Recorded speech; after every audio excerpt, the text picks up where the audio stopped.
মানুষকে এখন বিশ্বাস করতে ভয় লাগে, কারণ মানুষ কেঁদে কেঁদেও মিথ্যে কথা বলে।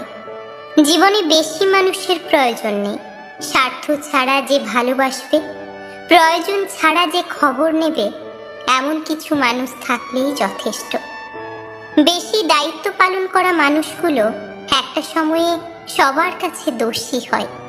কষ্ট তো তখনই হয় যখন কোনো ভুল না করেও বিনা কারণে অপমান সহ্য করতে হয়। কাউকে বেশি আপন ভাবতে নেই। যাকে যত বেশি আপন ভাববে, সে তত বেশি তোমার বিশ্বাস নিয়ে খেলা করবে। কাউকে তার ভালো মন্দ বেশি বোঝাতে যাবেন না, এতে আপনি খারাপ হয়ে যাবেন। তাকে বরং ছেড়ে দিন। সে যখন বিপদে পড়বে, তখন সে এমনিতেই আপনার মূল্যটা বুঝতে পারবে। অন্যকে কাঁদিয়ে নিজে ভালো থাকবো এমন প্রত্যাশা করা বাদ দাও। যে বিনা কারণে অন্যকে কাঁদায়, প্রকৃতি তাকে নিজ দায়িত্বে কাঁদায়। সম্পর্ক ভিক্ষে করে চাইতে নেই।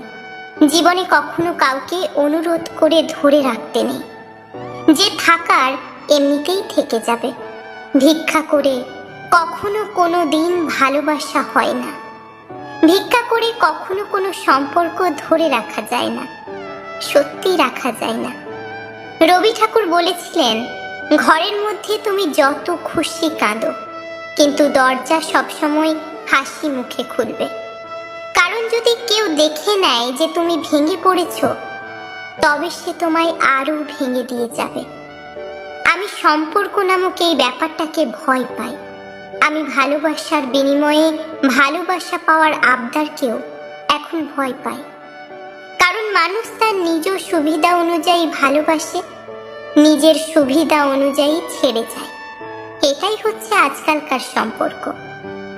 ভালোবাসা ও বন্ধুত্ব সঠিক মানুষের সাথে হলে জীবন বদলে দেয়, আর ভুল মানুষের সাথে হলে জীবন শেষ করে দেয়। ভালোদের মাঝে ভালো হয়ে থাকা সহজ, কিন্তু খারাপদের মাঝে ভালো হয়ে থাকাটা সবচাইতে কঠিন। সম্মান দাও, কিন্তু এতটা দিও না যাতে তোমার সম্মান চলে যায়। অবহেলা তখনই শুরু হয় যখন কেউ বুঝতে পারে আপনি তার প্রতি দুর্বল। অভিমান করতে হলে অধিকারের প্রয়োজন হয়। যেখানে অধিকারের জায়গা শূন্য, সেখানে অভিমান মূল্যহীন।